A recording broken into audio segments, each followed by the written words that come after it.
Okay, I apologize. I'm having technical issues this morning trying to get my notes to load to my iPad, and they will not load. So I'm going to have to do a lot of writing today. So we're going to look at more trigonometric equations, and I know we struggled with these. So we need to take a look at these a little more in depth. We're going to solve these over the interval from 0 to 2 pi first. Okay, now on this particular problem, we have 4 terms. So we have to go back in time and remember how to factor by grouping, okay? Which we're going to group them 2 at a time and take out the GCF. So if I take out the GCF here, it's 2 cosine theta, and we're left with sine theta minus 1. Now we immediately write that over here, and then we divide the last 2, and we get -1. And then we check and see, is -1 times sine negative sine? And it is. Therefore, we know then that our factors are 2 cosine theta minus 1 and sine theta minus 1, and we're good to go. Look at this. So we set each of these equal to 0 and solve. So we have cosine theta equals 1/2, sine theta equals 1, and this is just like we were back in 7.4. Inverse cosine, inverse sine. When is cosine 1/2? Cosine is 1/2 at what? Pi over 3, I believe, and 5 pi over 3. And then sine is 1 at pi over 2. So on that interval, it's pi over 3, pi over 2, and 5 pi over 3. Okay? Now we're going to change this up just a little bit here in a bit here. Number 2, 2 cosine squared theta minus 5 cosine theta plus 2. Well, that's got to be a factorable. That's a trinomial. Now, I know a lot of you will probably elect to split the middle term, and that's a good way to do it. And I know we changed these to x's, and it made it a lot easier. So I'm going to go ahead and do that, but I know there's only one way to get 2x squared, and that's 2x times x. And I know there's only one way to get 2, and that's 1 times 2. So it's either 1 and 2, or it's 2 and 1. Well, I know it's 1 and 2 because I'm going to check my inners and outers, meaning 2x times 2 is 4x, 1x times 1 times x is 1x, 4x and 1x is 5x.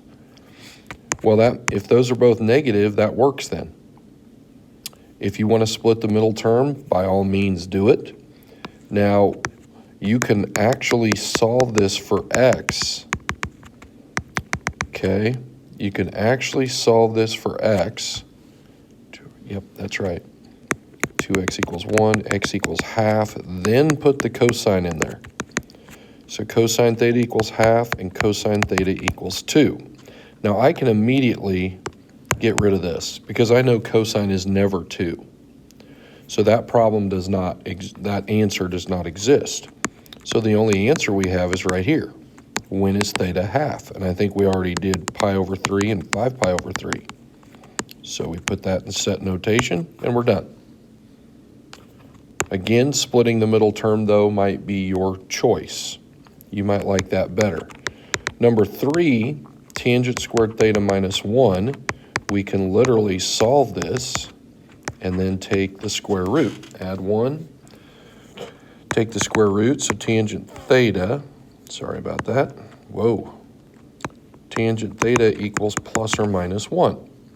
So when is, what angle gives you 1 when you take the tangent? And you know that's 45, or pi over 4. And then -1, and then +1, and then -1 again. So this is just review from last time, okay? Number 4 says 4 sine squared, theta divided by 3 equals 1. Okay, well, the first thing we have to do is divide by 4. So it's 1/4. Then we take the square root. Now don't freak out about the theta over 3. So sine theta over 3 is equal to plus or minus square root of 1/4. But we know that's 1/2 because the square root of 1 is 1 and the square root of 4 is 2. Then we do the inverse sine. Okay? And then we ask ourselves, when is sine plus or minus half? Well, it's easy. It's pi over 6, 5 pi over 6, 7 pi over 6, and 11 pi over 6. Here's the issue. It's not theta. It's theta divided by 3. So that means we have 4 equations now where we have to solve for theta.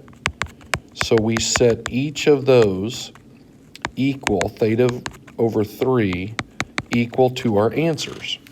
Now it's quite easy. We're just going to multiply by 3 on all of them. Well, that's 3 pi over 6, which is pi over 2. That's 15 pi over 6, which is 5 pi over 2. That's 21 pi over 6. Let's see, 21 pi over 6. So that'd be 7 pi over 2. And that would be 33 pi over 6, which would be, let's see,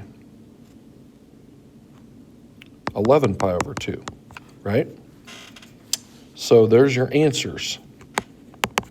A little unorthodox. Pi over 2, 5 pi over 2, 7 pi over 2, and 11 pi over 2. Now what we have to check for, are any of them the same? Because think about 5 pi over 2. It's pi over 2, right? So 5 pi over 2 is pi over 2. Okay, what's 7 pi over 2? Let's see. 7 pi over 2 puts us here, right? Which is also just 3 pi over 2. Where would 11 pi over 2 be? 2 times 2 is 4, so 4, 8, 3. So we're back to 3 pi over 2.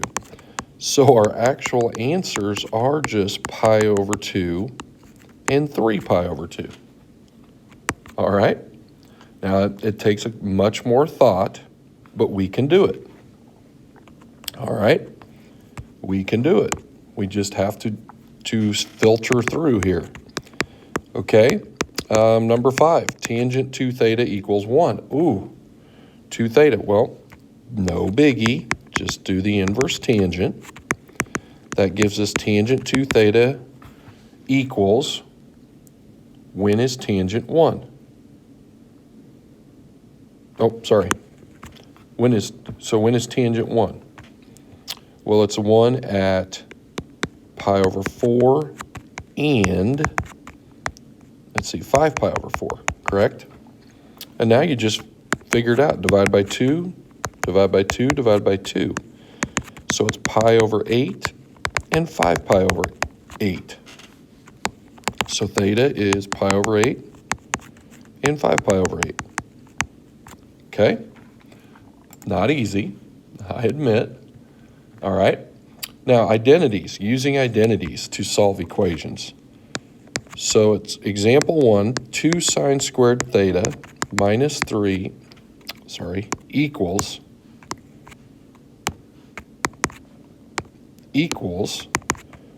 3 minus 3 cosine theta.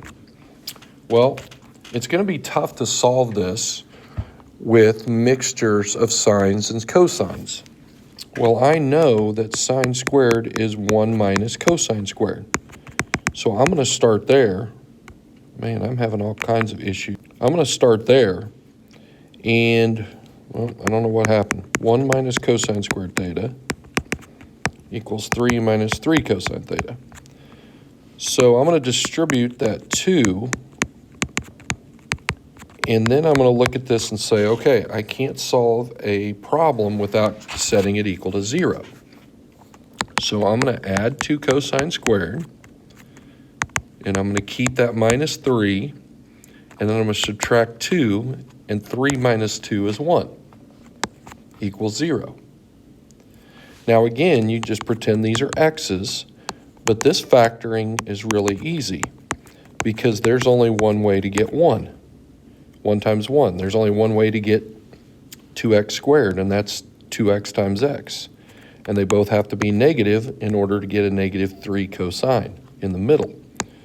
So that would leave me with x equal 1/2, and x equal 1. So now I can just put cosine here for x, and I can solve. I just set this each of these equal to 0 and solved, by the way. If you were wondering where those came from, solve them. Okay, inverse cosine. Okay, when is cosine 1/2? I think we've determined that that was pi over 3 and 5 pi over 3. And when is cosine 1? Well, that's 0, isn't it? So theta is 0 pi over 3 and 5 pi over 3. Cool, but all we did is use our identities. Okay, now B is sine 2 theta. Sine 2 theta equals 2 sine theta. So sine 2 theta, remember, look up your green sheet, or red sheet. Geez, I'm having all kinds of issues this morning. 2 sine theta cosine theta is sine 2 theta, if you look at your red sheet. Now, remember, I cannot lose answers, so I don't want to divide by sign. I know you want to, but you can't. Now, we can use GCF and come up with cosine theta minus 1 if we factor out sine.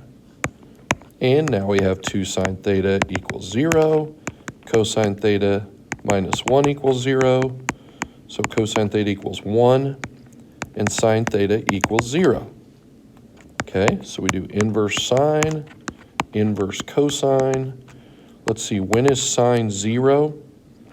I think that would be 0 and pi, correct? Now, when is cosine 1? 0. So it's 0 and pi. So that's not too bad, using our identities, our double angle identity. Okay, on C, cosine 2 theta plus cosine theta equals 0. All right, now we got to use an identity, but I see a cosine. So I don't think we want to mess with sines. So we probably want to use the double angle identity of 2 cosine squared theta minus 1 plus cosine theta equals 0. So now all we have are cosines. Well, that's a quadratic again. And I see, and I'm not going to use x's here, I'm just going to use cosine. The only way to get 2 cosine squared is 2 cosine times cosine. The only way to get negative 1 is 1 times 1. So my middle term is a positive. So if I FOIL this, it should be minus plus, because my outers are 2 cosine, my inners are minus 1 cosine. That gives me a positive cosine. So I did it right. So that equals 0. That equals 0. So cosine theta equals negative 1. Cosine theta equals 1/2. Man, we're getting that half a lot, aren't we? Inverse cosine of that. When is cosine negative 1? That's pi. And we already established that this is pi over 3 and 5 pi over 3. So I'm just going to list them all right here and be done with it. Pi over 3, 5 pi over 3, and pi. Okay, still using some information here that we've learned before. 2 cosine squared theta equals 3 sine theta plus 3. Now again, I don't want to mix cosine squareds and sines. So I can easily convert cosine squared because I know it's 1 minus sine squared. And I'm going to have to go ahead and distribute and do all this good stuff again. We just are using quadratics. So I'm going to add 2 sine squared plus 3 sine theta, and then I'm going to subtract 2. That's plus 1. And again, there's only one way to factor this. 2 sine theta plus 1 and sine theta plus 1. That's the only way. 1 times 1 is 1. 2 sine theta times sine theta is 2 sine squared. And then the outers and the inners add up to 3. So if it seems repetitive, it is. It seems like we've got many of the same types of problems. Set them equal to 0. When is sine negative a half? And when is sine negative 1? Well, sine is negative 1, 3 pi over 2? And sine is negative half at 7 pi over 6 and 11 pi over 6. So here are our answers. Number 2, again, probably have to use some identities. Oh, I see 2 theta. And I see a sine squared. Well, that should be the dead giveaway now that we want to use the 1 minus 2 sine squared for our cosine 2 theta. Why? So that we have nothing but sines. It's just going to be much easier. So I'm going to get rid of those parentheses. I'm just being cautious there. That's going to be sine squared theta minus 1, isn't it? So this is an easy one. So sine theta is going to be plus or minus 1. So when is sine inverse plus or minus 1? Okay, let's see. Pi over 2 and 3 pi over 2, isn't it? Okay. Last two. Sine of 2 theta equals sine theta. Well, we only know one thing for sine 2 theta. That's 2 sine theta cosine theta. Now, I know, we want to go ahead and divide by sine, but we cannot. So we have to subtract sine and set it equal to 0, and then work our magic with what's called GCF, right? So when is sine 0? And 2 cosine theta minus 1, so when is cosine 1/2? So inverse cosine, inverse sine. So I think, let's see, we're going to start when is sine 0? 0. When is cosine 1/2? Pi over 3. Let's see, sine is also 0 at pi. And cosine is 1/2 at 5 pi over 3. And there are our 4 answers. And finally, 4 cosine squared theta equals 2. Cosine squared theta equals 1/2. Square root of both sides. Cosine theta equals plus or minus 1 over radical 2. But we don't write it that way. We write radical 2 over 2, which we know when is cosine plus or minus rad 2 over 2. Well, that is all the pi over 4s, isn't it?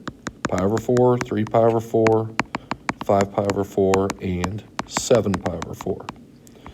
So to summarize then, the only really difficult problem that we saw here, besides having to substitute, is this particular problem.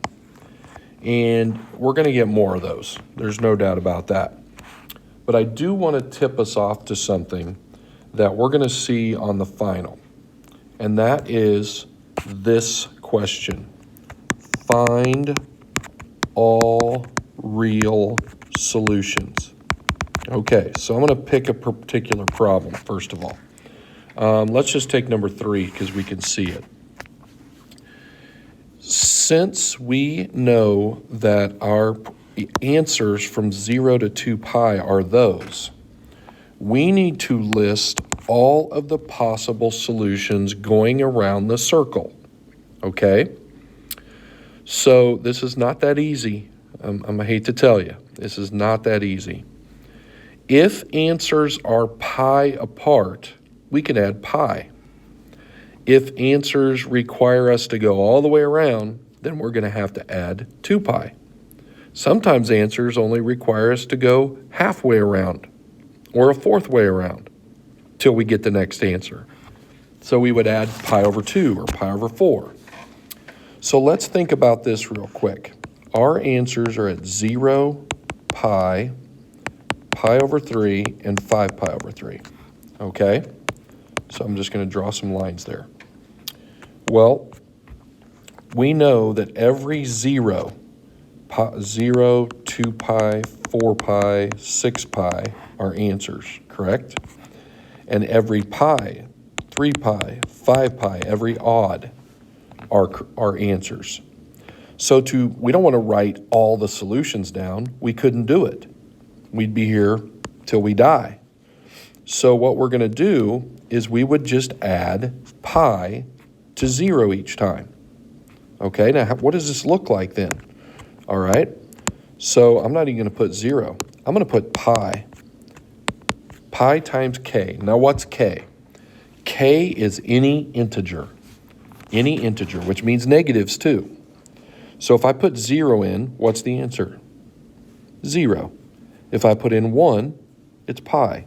If I put in -1, it's negative pi. So that gives me all of these answers. So I've taken care of that.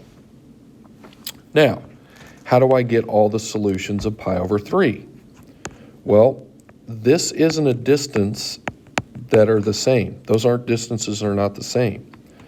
So I literally have to write this out as pi over 3 plus 2 pi k and 5 pi over 3 plus 2 pi k. 2 pi k means every 2 pi to infinity and negative infinity. And that would give me all the answers. So for instance, what if I said k is 0? Well, the answer would be pi over 3. What if I said k is 1? Well, it would be pi over 3 plus 2 pi, which would take me around one time, then back to pi over 3, which would be 7 pi over 3. And then I would add 6 again and be 13 pi over 3, because we're increments of 6. So that's how we would find all real solutions. Those would be the answers. So let's go to number 2. I'll show you this. Those are our answers from 0 to 2 pi. What are our answers to all reals? Well, how far apart are pi over 2 and 3 pi over 2? Well, they're a half a pi apart, or they're a full pi apart. So all I have to do is write down pi over 2 plus pi k, and we have all of the answers. We have this one, we have this one. How do I know? Because if I put a 1 in there, pi over 2 plus pi is 3 pi over 2. So I don't have to write it again. If I put 0 in there, it's pi over 2. If I put 2 in there, it takes me all the way back around to 5 pi over 2. Okay? So that gives us all real solutions. So have fun with this. More equations. Great job today.